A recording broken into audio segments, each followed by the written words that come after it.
Happy Monday. Let me just make sure I have the audio set up.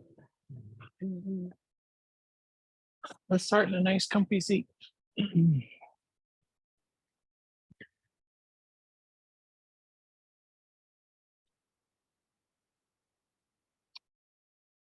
And get your spine tall. Let the integration of the hips, the lumbar, middle back, thoracic, lumbar stack. I like that elevation to the hips, but find something that's comfortable for you.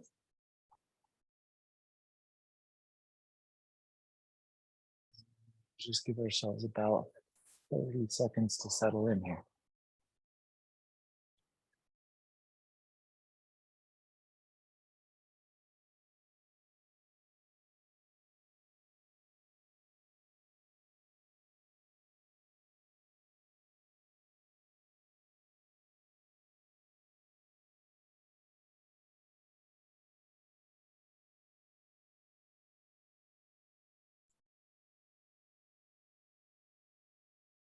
Numbers are right. I think we're doing it close.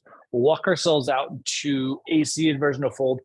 This, like most early seated version of fold, can be from any real shape. So wherever you chose to take your seat, you just get the torso forward of the hips, let the low back expand a little bit.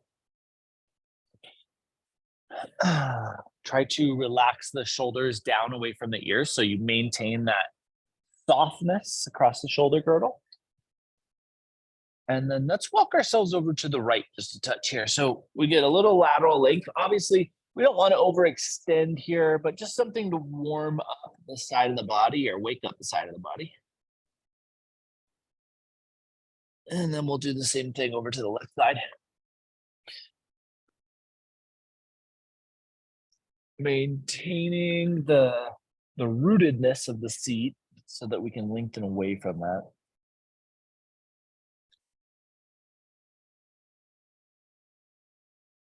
And then we'll come back to neutral.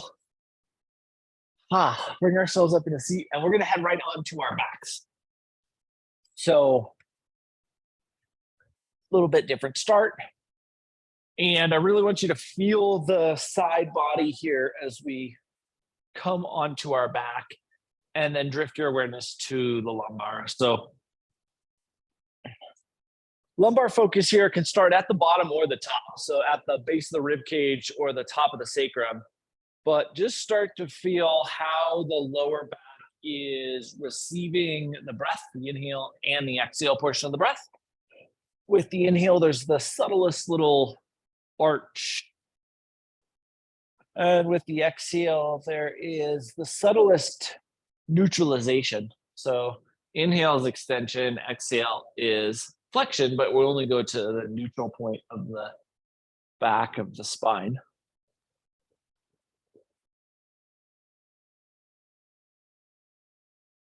And just let your body just follow that breath a couple more times, and then we'll start to sink in.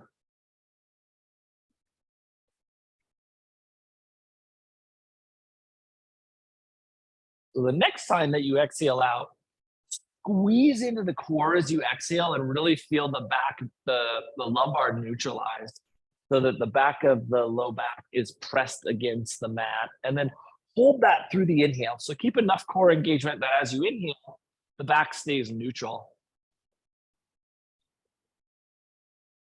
And if you do the core engagement right, the inhale portion of the breath can actually press the low back down as well, right? So if we hold that core engagement really with a level of activity, and then we feel into the breath, both the exhale and the inhale portion can create more neutralization. And then let's inhale and bend the knees if they're not already, so the kneecaps point towards the ceiling. So low back stays neutral through the inhale and the exhale breath. That means the anterior stays neutral as well. And then arms can fall out towards cactus. And then with the inhale, we're going to keep that core locked in and lift our belt line up into a little bridge. And then with the exhale, we lower back down, back stays neutral. We feel the entirety of the low back press against the mat. And we cycle back to the inhale. We stay neutral as we lift up into bridge. And we keep that squeeze as we exhale all the way down to the mat. And let's do that a couple more times. Inhale to the lift. And exhale back to that neutrality.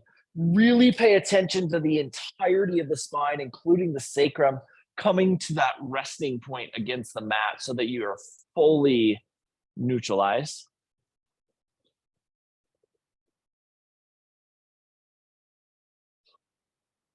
And one more time through the bridge and through the release. And then we'll add a little arm movement. So with your inhale, actually, let's start with the arms up. So we'll make this easy. Start with the arms up, zombie style. So palms are pointing away from you towards your knees, back of the hands towards the wall behind you. And then as you inhale, we're going to keep the core squeeze and reach the arms overhead. Make sure you keep that neutrality, and then exhale. Hands can come all the way down to our sides. Inhale, we come all the way up and overhead. And exhale all the way down to your sides. And let's just do that a couple more times.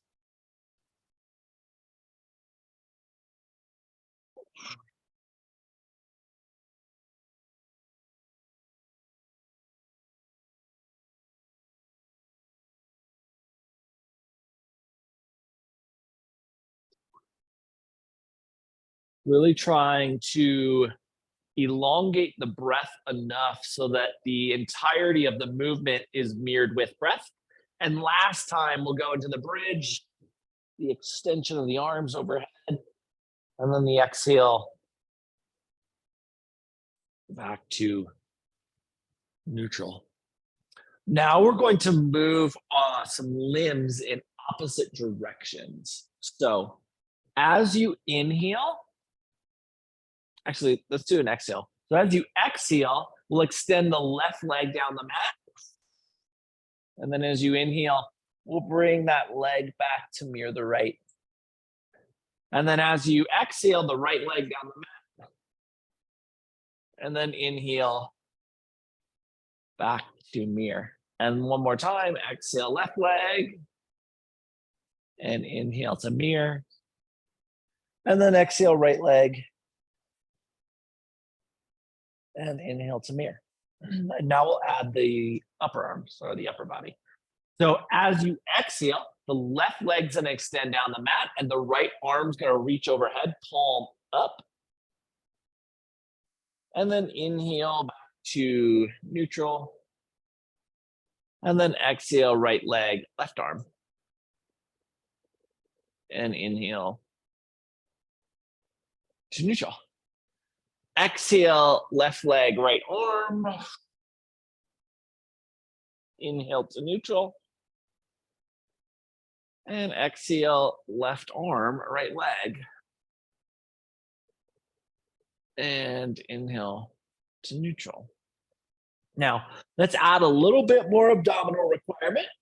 We'll have both knees bent and then lift the heels. And the heels don't need to be pointing towards the front of the room. Just a lift is enough. It will force the core to work just a little bit more. What you might notice right away is that the low back arch comes back pretty significantly. We need to use enough core musculature that we neutralize the middle of the body once again. And then let's exhale and take the left leg forward, right arm overhead. And then come back to neutral. And then exhale, left arm, right leg. And come back to neutral. Right arm, left leg with the exhale. And come back to neutral. And left arm, right leg with the exhale. And come back to neutral. Now pause for a moment, let your mid body just kind of settle. Feel the musculature around that trunk space, especially the low back. And then slowly, gently, delicately bring the feet back down to the mat. And now we likely have some fatigue in that lumbar musculature. Really allow the fatigue to soften you. So let the body just relax into that fatigue. Let your body just soften into that. Let the low back and the upper back, so we get that integration, just neutralize against the mat. And we'll just give ourselves about 15 more seconds here just to kind of neutralize into that fatigue.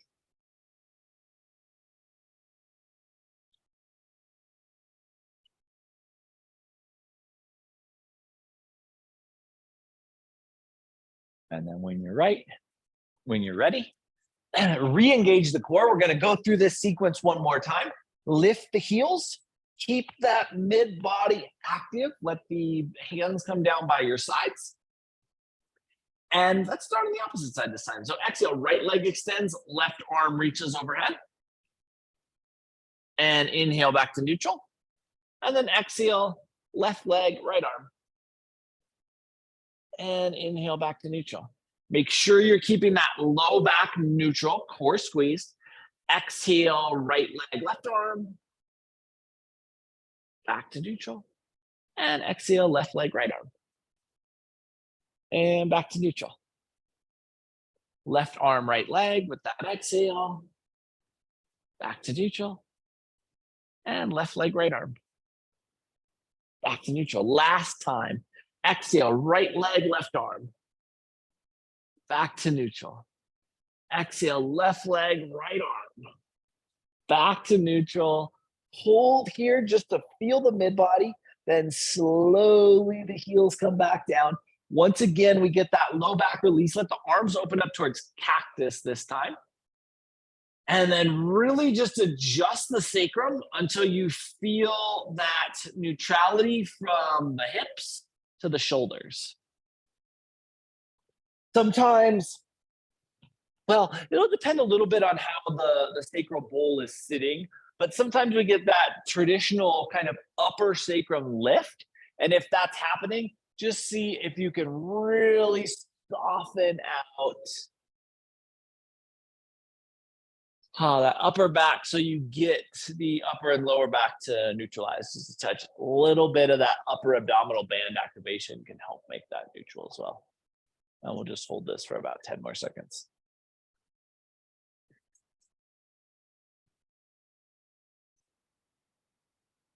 And then let's let the knees come to a bent position. If they're not, let them fall to one side or the other. And then we'll just press ourselves up and come right into hands and knees tabletop. And hands and knees tabletop here is gonna, well, could feel a little bit different. No assumptions, but could feel like we have that low back kind of dropping in because we've opened up that low back a ton. So think about bringing enough strength into the back side of the body to get the back to be neutral. And then curl your toes, lift your seat, and find your way back into down dog. And as you get back into that down dog, remember we have worked a lot on the torso. We've worked none on the legs. So if we get here, we feel really restricted in the shape, bend the knees, allow for the length of the shape, push down to those hands, expand yourself into the potential. And let's walk ourselves forward. We'll find our way into fold. Inhale, nice big half lift. Exhale back into the fold. Again, kind of a recalibration of how the body's feeling. The upper body has some openness. The lower body may have some residual stiffness. Bend the knees if need be. Allow for the waterfalling of the torso down into the depth. And then let's drift our awareness to our sacrum. And we'll roll ourselves up vertebrae by vertebrae, coming all the way through that flexion, feeling the spine stack, eventually into this top space. Top space, we get a nice tight squeeze in the core, in the glutes, and the quads, create our mountain pose, build some strength, bring the hands together at heart center. Think just like halfway back in the chair. So just touching like a halfway point, and then rise right back up. Feel the weight where it is in your feet and try to get it so that it is around the outer edge of both feet. So that the weight is just kind of dispersed around the outer edge and you're anchored there. Hands are going to come to heart center if we've lost that, and we'll sink all the way back into chair. Keeping the low back neutral, making sure the knees aren't going forward, and then rise all the way back up. Sweep those arms up and overhead, and exhale through forward fold. Take your half lift. Get that extension, create that back chain musculature reaction, then release yourself back into the fold, plant your hands and walk yourself back into down dog. Pushing from those hands, driving the weight back into the hips. Maybe we have a little bit more room now, really allow that to be, or allow this to be an opportunity to explore that space. And then we'll come down to hands and knees. And from hands and knees, flip the tops of the feet, sink back into child's pose.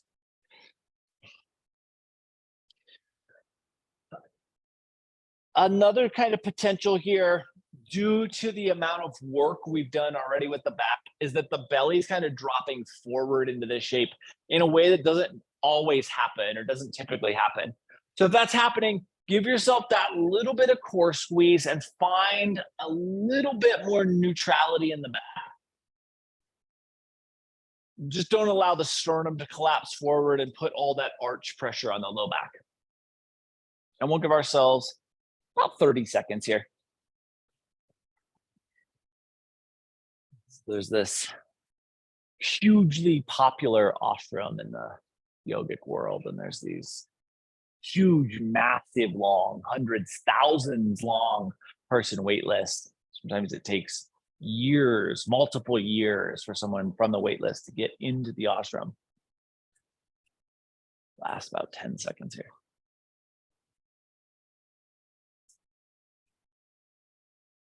When you're right, when you're ready, let's feel the fingerprints grip into the mat. We'll inhale, pull ourselves back forward to hands and knees tabletop. And from hands and knees tabletop, just give yourself a little hip sway. And then send your left foot straight back into the mat. We'll ground that left heel and bring your right hand roughly under the nose for a little grounded side plank. Push into the pinky toe edge, reach the top of the head. Just kind of a callback to last week here. And then release that left hand down, bring the hands back into what is traditional position, and we'll take this to the second side. Right leg extends back, right heel grounds, left hand to the nose center, right hand lifts, get a little elevation. We keep the length in the spine, we push into the pinky toe edge, and then we release. Right hand down, left hand back to its side, right knee back underneath us, curl your toes, lift your seat, and find your way back into down dog. Because you get back into that down dog, pay attention to how the hips are working here. Think about what you can do to use that medial line space along with the medial line space in the legs, along with the lateral space that you've created in the torso to maximize the length of the shape. Push into those toe mounds, maybe an equal amount as you're pressing into the finger mounds to create that elevation at the hip point. And then let's walk ourselves back forward and into fold. From our fold, we'll inhale into half lift. And exhale back through the fold. At the bottom of the fold, slide the left foot straight back into lunge. Sweep yourself up into crescent. Think about balancing the middle of the body here. And exhale the hands to heart center. So the big challenge we're gonna have with class tonight is balancing the core engagement with this space that we created in the back. There's a huge desire for our hips to push forward here, for our belly to push forward here, and for the low back to arch. Really think about drawing back into that space. And then ground your left heel, and we just open into kind of an easy version of Warrior Two, or a lower half body of Warrior Two. We're not taking the shoulders into the shape, just settling and feeling the legs open, feeling this medial line open. And then we'll spin the back heel up. We'll be back in our hands at heart center version of crescent. Drop the hands to the mat. and use the fingertips to help you step forward into fold. Inhale into half lift.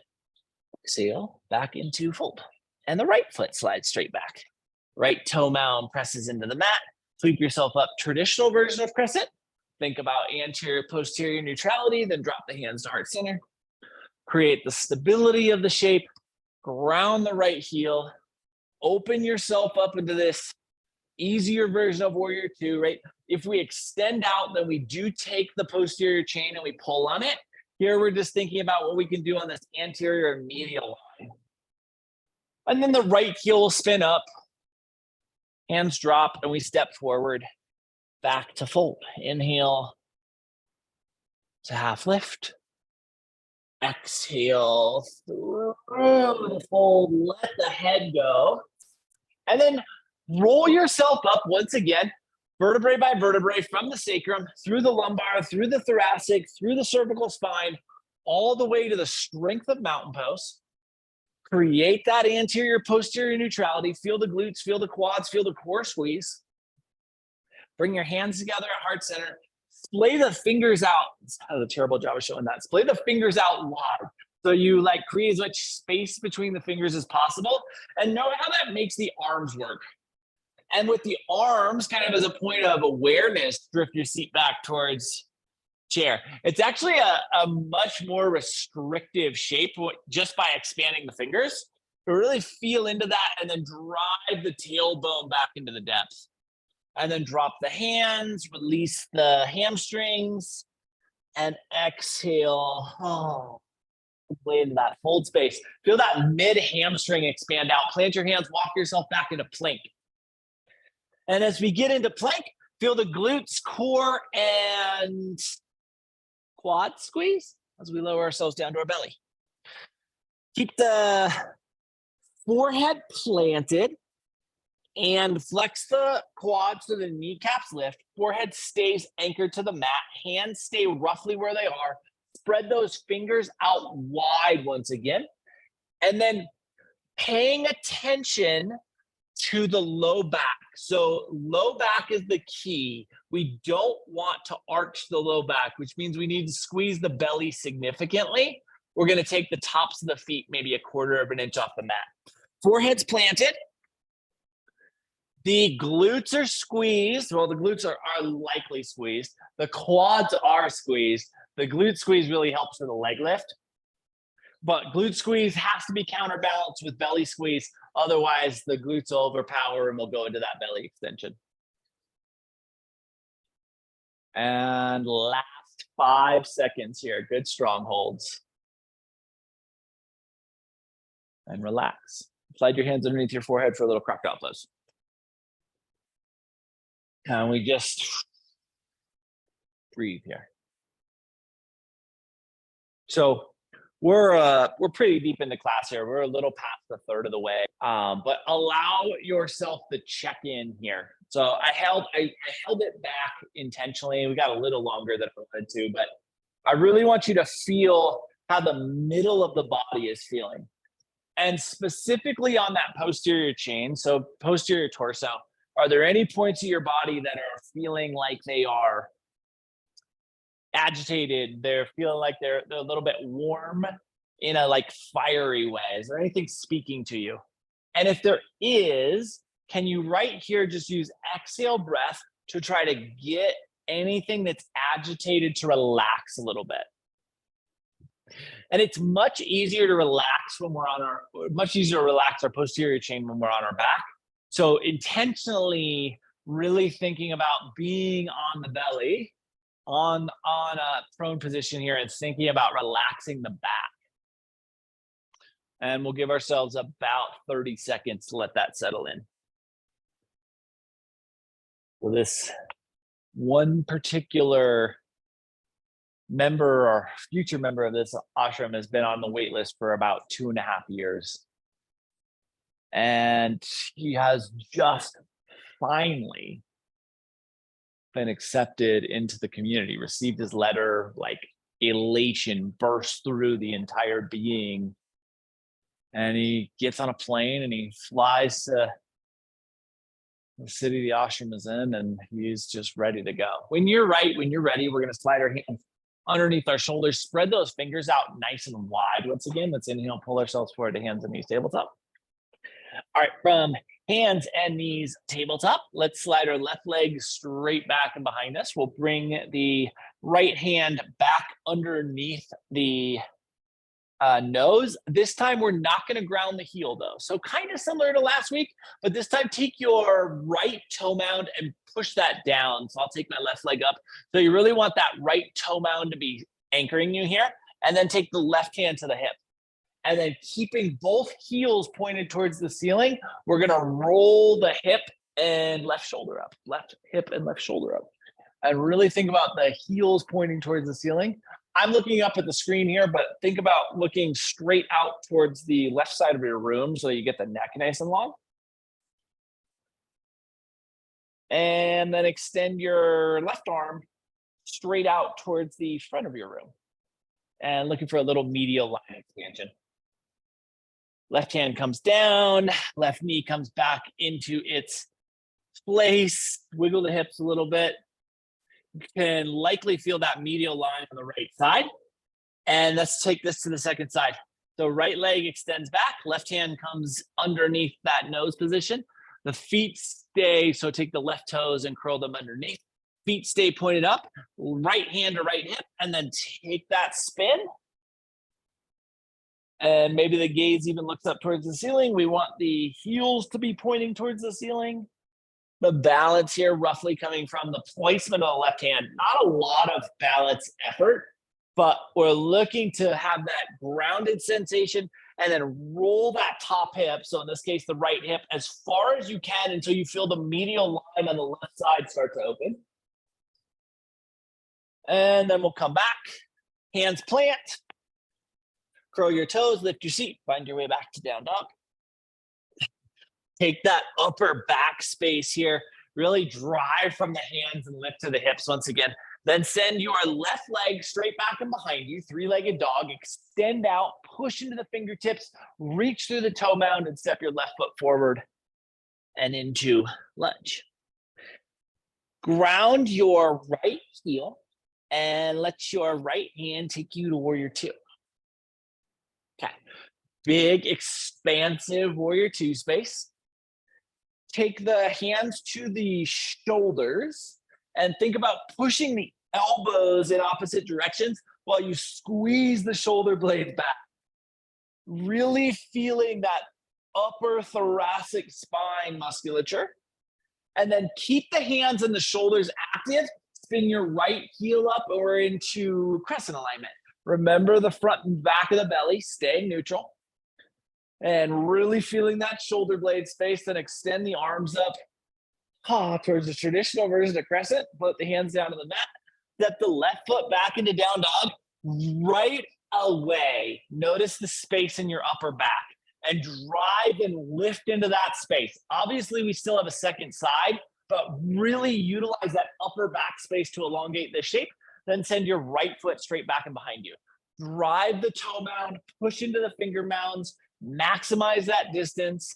Then we'll step the right foot forward and into lunge. Ground the left heel. Left hand comes up into warrior two. Traditional warrior two first. So we've already done a bunch of opening of the lower half of the body in that medial line, right? So we have a big, wide version of warrior two. Then the arms start to extend. Then we bend the arms so hands can come on the shoulders. Push the elbows out and squeeze the shoulder blades back. Get that sensation of upper back activity. That's really what we're looking for. We're looking to engage that musculature. And then spin your left heel up, take the torso towards the front of the room. Funky version of crescent here. Big active body, middle body. Sweep the arms up. Traditional crescent. Float the hands down to the mat, step the right foot back, and now we have a ton of upper body length. Take that space. Think about how you can get even more of that space if it's possible. And then let's walk ourselves forward to fold. And As you fold here, again, that upper back space is really apparent. Don't let the low back limit you. Think about, don't let the legs limit you. So bend the knees as much as you need. Yeah, nice job, Lisa, nice job. Beautiful shapes. Drift your awareness to your sacrum, and let's roll ourselves up again. Really be nice and slow here. Really feel how we've worked that back musculature. And then we'll come up into this top space. Hands come together at heart center. Hands come together at heart center. Pay attention to the upper quadratus lumborum. So this upper big musculature straps on each side of the spinal column. And see if you can get the shoulders to kind of roll back and relax that tissue. So think about the back musculature getting the space to relax. And then keep that sensation of relaxed back, lock in the core, and sink the seat back towards chair. So we're not looking for an extension here. We just want back to be relaxed. And then push back through the hamstrings, drop your hands, find your way into the fold. Inhale to half lift. Exhale back to fold. From your fold, slide your left foot halfway back on your mat. And the ideal situation is we can ground both feet here. Actually, the required situation is that we can ground both feet. Ideal and required here. So that's what we're looking for. And then come up onto your tiptoes and push the top of the head towards the front of the room. Now, the front leg can be as straight as feels comfortable. And then exhale all the way in. And then slide your left foot all the way back. So we go into a lunge style. And then slide back into your right hamstring. Again, the right leg can be as straight as feels comfortable. It can be as bent as is necessary. So just looking to get some elongation on the lower half of the right side. And then come up onto your tiptoes if that's, onto your fingertips if that's possible. Tiptoes would be remarkably impressive. If you can do that, send me a picture. And then exhale your head into the fold. Bend the right knee, step the left foot forward and back into your fold. Inhale into half lift. Exhale back into your fold. Pay attention now to how free the lower back has, the freedom the lower back has. Drop into that space, sink into that space, and then obviously we have that second side. So we'll slide the right foot halfway back. Remember that the feet need to ground here. That's what we're looking for. The left leg can be as bent or as straight as feels comfortable. Then inhale up onto the fingertips. Elongate the back, extend the top of the head, then drop the forehead towards that left shin. Then we'll bend the left knee and slide the right foot all the way back so we find runner's lunge. And from runner's lunge, slide back into the left hamstring. So we get that left hamstring to open and express itself as much as is possible. And then come up onto the fingertips if that is accessible for you. And then exhale the forehead towards the left shin.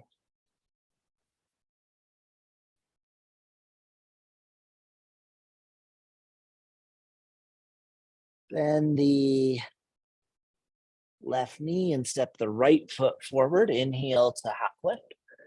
Exhale back into the fold. There's a ton of torso length here. Really take that torso length. A lot of it got freed up just from the release of the hamstrings. And then let's once again drift our awareness to our sacrum, and we're gonna roll ourselves up nice and slow.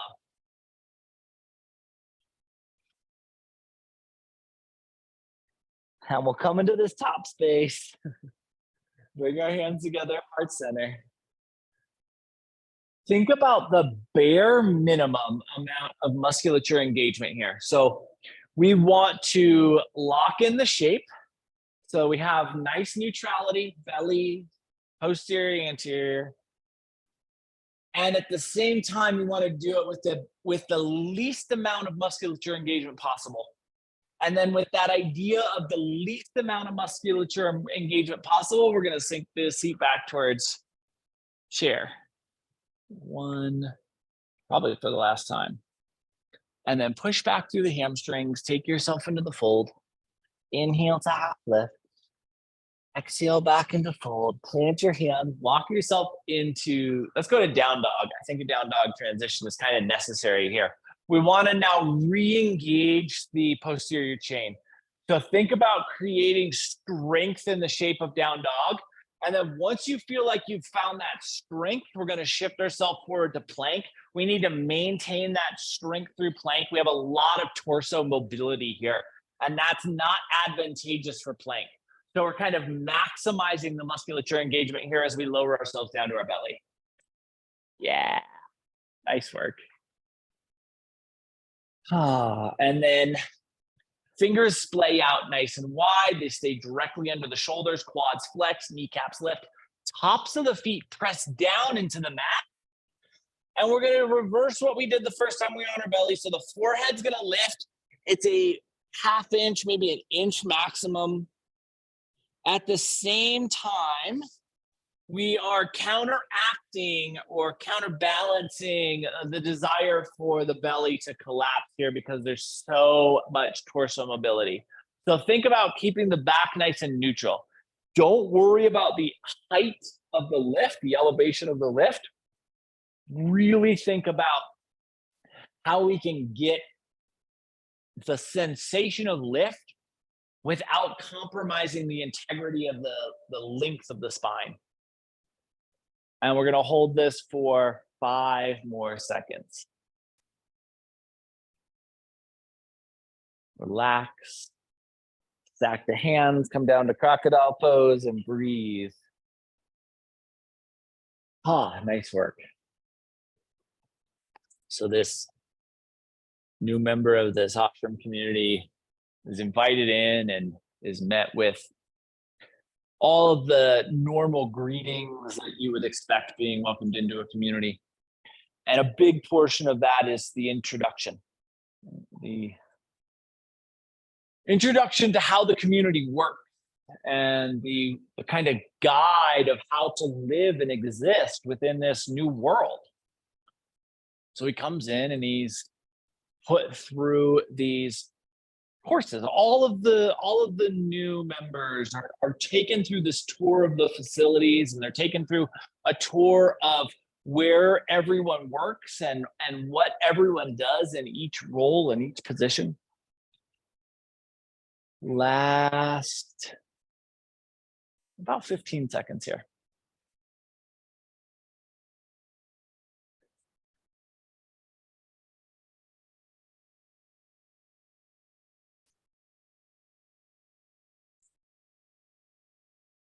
And then when you are ready, we're going to slide our hands underneath our shoulders. We're going to press ourselves up to hands and knees, curl the toes, lift your seat back into down dog. Create that sensation of strength in down dog once again. Walk yourself forward to fold. From fold, inhale to half lift. Exhale all the way back into fold. Let the head go, let the spine get long. Drift your awareness to your sacrum.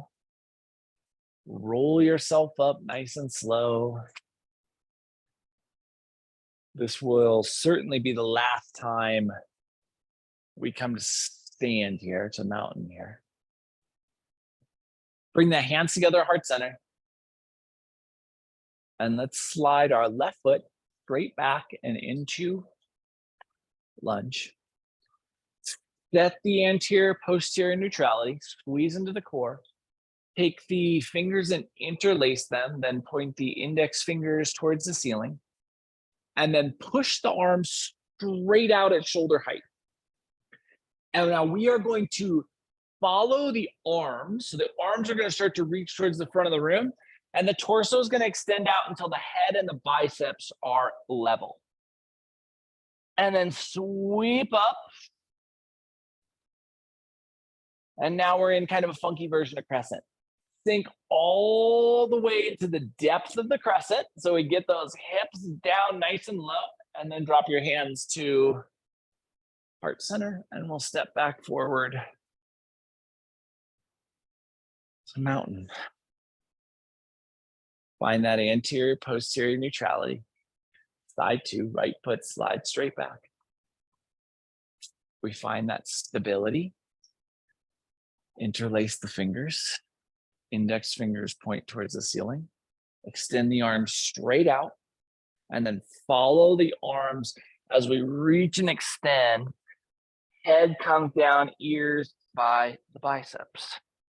And then sweep all the way up. Bring the hands to heart center, step back forward to mountain, sweep the arms. Exhale through fold. Inhale to half lift. Exhale back into fold, plant your hands, walk yourself back into down dog, last down dog with class. Create the depth, the strength, the stability of the shape. Then exhale down to hands and knees and sink back into child's pose. Again, maybe even more so than the first time we were here.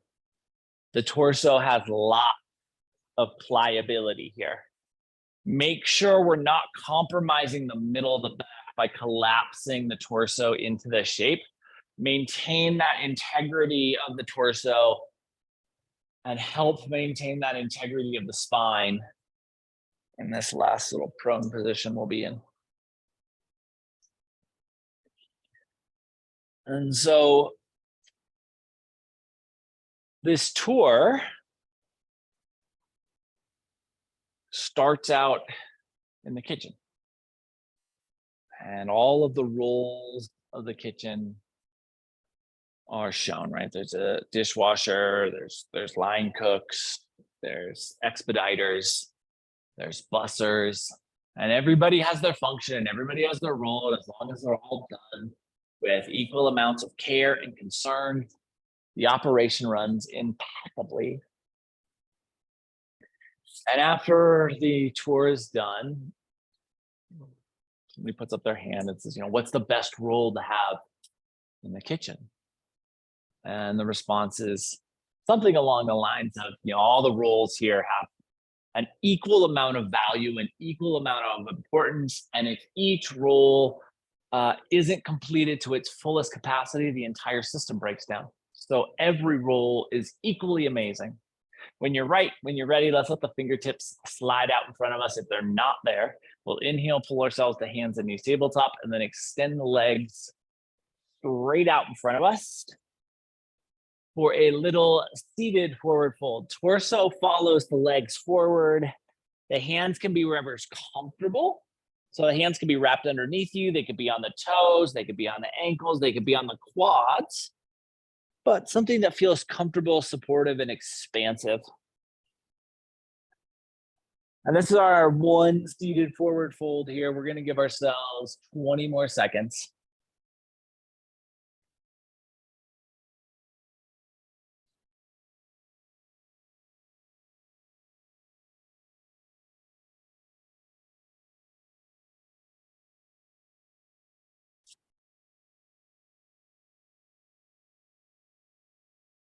And as it feels right for you, we'll lock the spine back to vertical, and then we are headed onto our backs. We have made it back where we started, more or less. So knees bent here, arms can fall out towards cactus or T. Let's start a dynamic sway with the knees.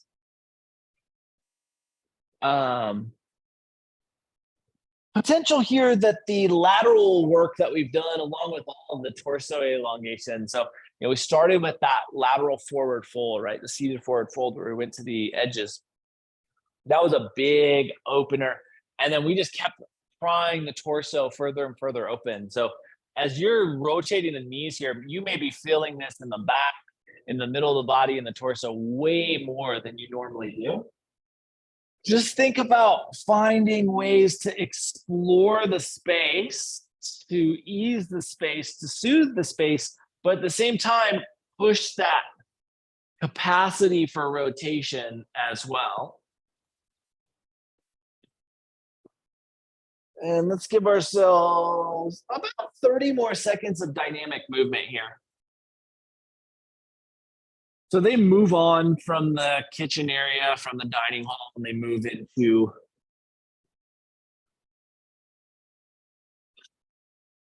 the garden.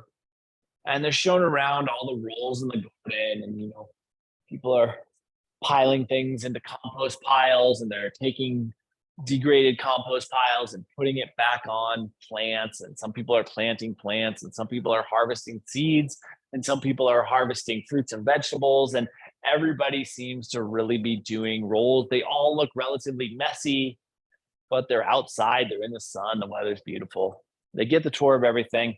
Same guy puts up his hand and says, what's the best role in the garden? And the response from the garden community is pretty much the same. They're all equally valuable, equally important. And without them, the whole system, the whole ashram community kind of breaks down. So wherever we're assigned, we love it.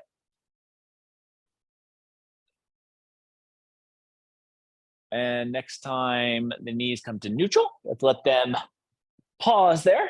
Let the bottoms of the feet come together and the knees fall out wide. We're a little supine butterfly.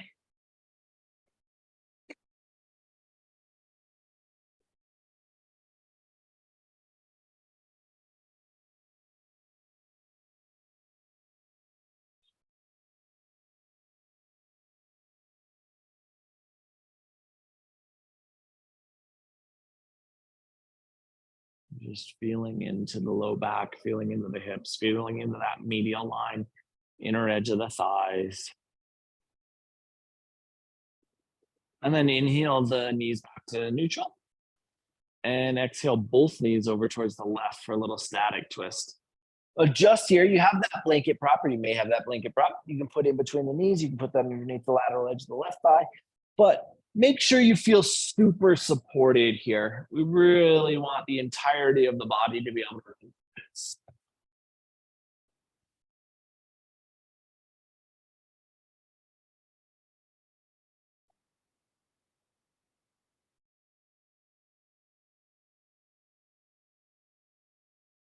And so the next place they're taken to is like linen production.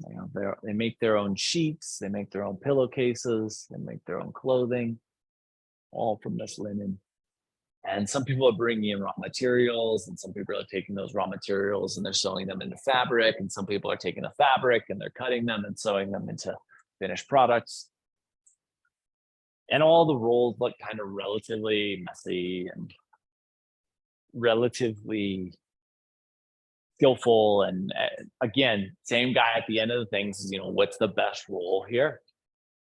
And they get the same role or get the same response. More or less, it is, every role is important and every role matters. And if anyone doesn't do their role to their fullest capacity, the whole system breaks down. If the system breaks down, it impacts everyone within the community. And this goes on and on throughout the day. This orientation is just on and on. Same thing. Same guy raises his hand after every presentation, asks the same question, and gets basically the exact same response. When you're ready, let's bring our knees back to neutral, and then we'll exhale over to that second side, the right side. Fall in, settle in. Ease here.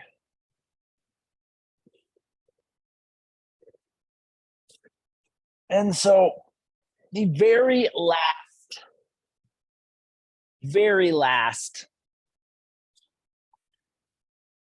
stop on the orientation is the duck paddocks. They go to the duck paddocks, and the people working the duck paddocks are just filthy. They are just covered in mud and muck and gross.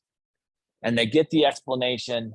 At the end, the guy puts up his hand and he says, what's the best role here in the duck paddock? And as he does it, everyone in this orientation group just sighs and puts their hands in their head their head in their hands. There we go. And it is like, oh, why do we have to listen to this again? But to everyone's surprise, the response is different. The response is, all the rolls in the duck paddock are awful. You're going to get covered in duck poop. And that's the reality.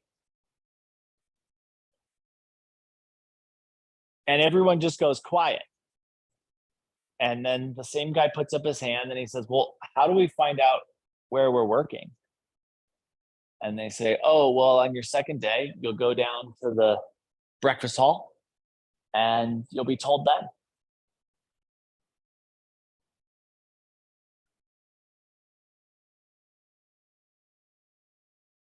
When you're right, when you're ready, knees come back to neutral. And let your eyes close. Let your awareness drift within you. Ask yourself if there's anything you might want or need before Shavasana. And if there is, offer that to yourself. And if there's not, find your way into a position where you can fully appreciate stillness.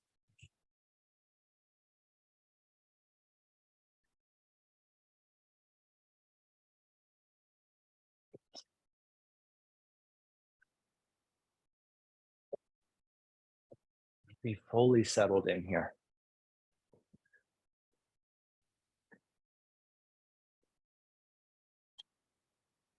See if there's anywhere within your body that you can relax, that you can ease.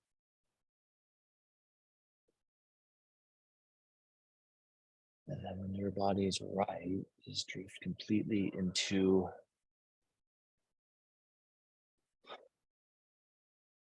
a shape where you'll be fully supported for Shavasana.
And so the next morning, all of these new members of the community go down to the breakfast hall, and they're fed their breakfast and they're assigned their roles. And this new member, of course, gets sent to the duck paddocks, the one place he didn't want to go.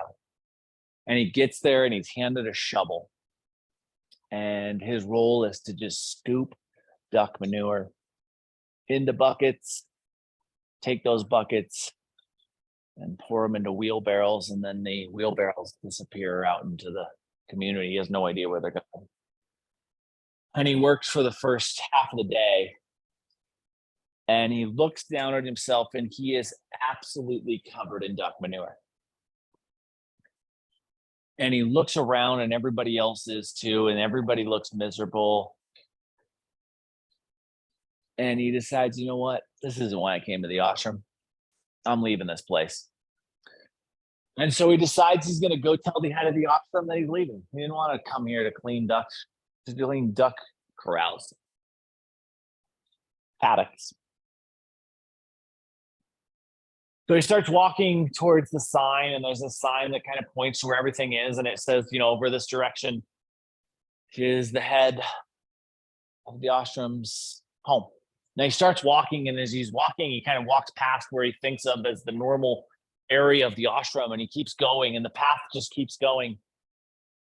And he's walking for whatever it feels like forever. And he just kind of starts to daze off as he's walking. He's thinking about what a terrible choice he's made and how he's going to find another job when he gets back to normal society.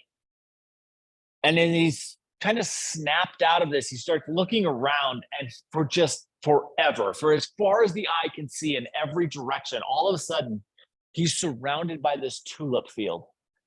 And it's the most beautiful thing he's ever seen. And he's just mesmerized by this. And as he's looking at these, he keeps walking and he smacks right into the head of the ashram. Just runs right into him. And the head of the ashram looks at him and says, you know, what are you doing out here? He says, whoa, look at these flowers. They're amazing. Start to bring some movement to your fingers and your toes. The head of the ashram's like, yeah, pretty incredible. And he's like, well, what are you doing out here? And he's just like, look, I cannot believe how is this even possible? And the head of the ashram says, you know, well, I've had all of these planted over the years. I'm like, well, how are they so vibrant and beautiful? Moving into your wrists, your ankles, moving into the elbows, moving into the knees, moving into the shoulders, into the hips.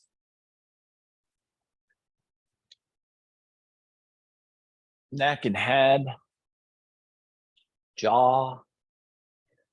Eventually, we'll utilize our full body's movement to transition from the shape we are in back into a seat. In the seated space, get your spine tall, get your breath fluid, let your eyes close. And as this new member of the community is just looking around, and he can't even think of the reason why he's here anymore. Like, he came here to quit the ashram, but he's just blown away. And he looks at the head of the ashram and he says, what's the secret to these flowers? This is incredible. This is the most beautiful thing I've ever seen in my life. And the head of the ashram looks back at him and he says, it's duck shit. We spread it everywhere, and it makes everything grow. With your next inhale, we'll bring our hands together at heart center.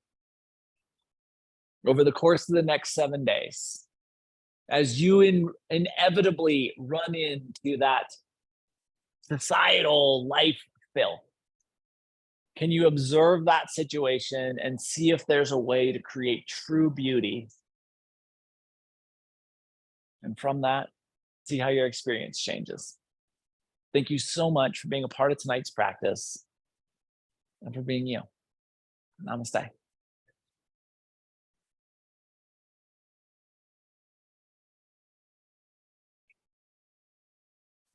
Happy Monday, guys. Appreciate the heck out of you being here.